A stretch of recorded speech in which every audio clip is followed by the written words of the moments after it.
Bienvenidos, en este video vamos a ver un ejemplo más completo que me va a demostrar la utilidad de utilizar el voltaje de Thevenin y la resistencia de Thevenin.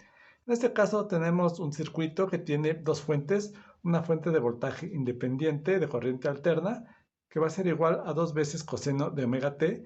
Vamos a tener también una fuente de corriente, pero vean que esta fuente de corriente no tiene un valor fijo, sino que es un tipo de fuente que se le conoce como una fuente dependiente, cuyo valor va a depender en este caso del voltaje I. Hablaremos con más detalle en los próximos videos sobre las fuentes dependientes. El objetivo de este video es reemplazar todo este circuito, que es relativamente complejo, por un circuito mucho más simple, en el que voy a tener mi voltaje de Thevenin y mi resistencia de Thevenin. En este caso, la resistencia de carga, que es de 10 kilo ohms, no va a notar la diferencia entre este circuito y este circuito mucho más simple. Vamos a hacer el primer paso. Vamos a calcular primero el voltaje de Thevenin en circuito abierto. Vamos a desconectar mi resistencia de carga de 10 kilo ohms. Vean que aquí ya no aparece. Y voy a calcular cuál va a ser mi voltaje de Thevenin a la salida. Vean que intuitivamente hemos puesto la corriente en este sentido porque es la que me indica mi fuente dependiente, y ven que el voltaje, como vas a ver a continuación, mi voltaje Thevenin va a tener un valor negativo. Entonces el primer paso consiste en calcular BI. BI en este caso es muy simple. En este caso va a estar conectado directamente a mi fuente de voltaje independiente, por lo que BI va a ser igual a 2 veces coseno de omega t. De esta manera puedes calcular muy fácilmente cuál sería mi corriente I1. Mi corriente I1 yo la puedo estimar a partir de la ley de Ohm como mi voltaje I dividido entre mi resistencia de 1 kilo ohm. Por lo que tendría que mi corriente I1 sería 2 por 10 a la menos 3 coseno de omega t. Si conozco B1, yo puedo conocer I2.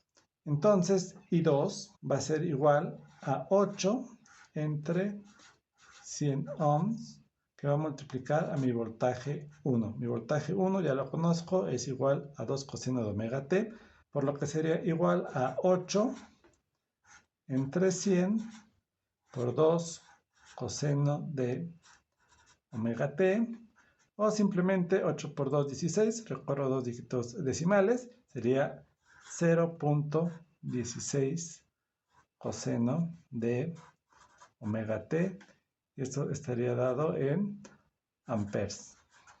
Ahora, para conocer mi voltaje de Thevenin, yo lo puedo conocer utilizando la ley de Ohm. Entonces mi voltaje de Thevenin va a ser igual a mi resistencia de 2 kilo ohms, que va a multiplicar a mi corriente, pero ven que tiene un sentido contrario al que yo estoy midiendo mi voltaje de Thevenin, por lo que sería igual a menos 0.16 coseno de omega t. Esto sería igual, 2 por 16 sería 32, tendría que recorrer 3 dígitos decimales, sería igual a menos 320 coseno de omega t. Esto lo mediría yo en voltios.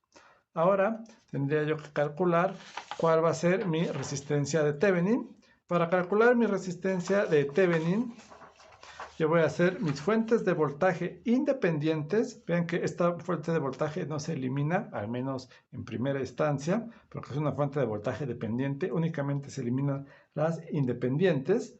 Entonces yo creo un cortocircuito en este segmento de la malla y voy a calcular cuál sería mi resistencia de Thevenin. Entonces, vean que al estar esto en cortocircuito, la corriente que va a fluir por aquí obviamente va a ser igual con 0, debido a que no tengo ninguna fuente. El voltaje BI, vean que es el mismo que está conectado a tierra, por lo que BI va a ser igual a 0 voltios.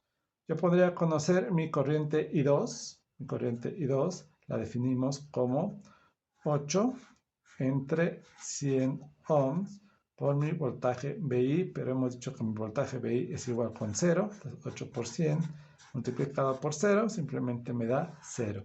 Es decir, esto yo lo puedo sustituir por un circuito abierto, de tal manera que la única resistencia que yo estaría viendo en mi puerto de salida sería mi resistencia de 2 kilo ohms.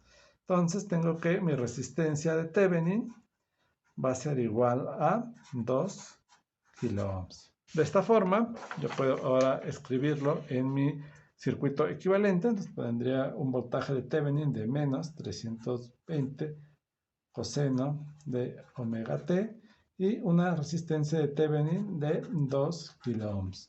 Este segmento del circuito entre mi fuente de voltaje y mis terminales de salida va a ser idéntico a este circuito.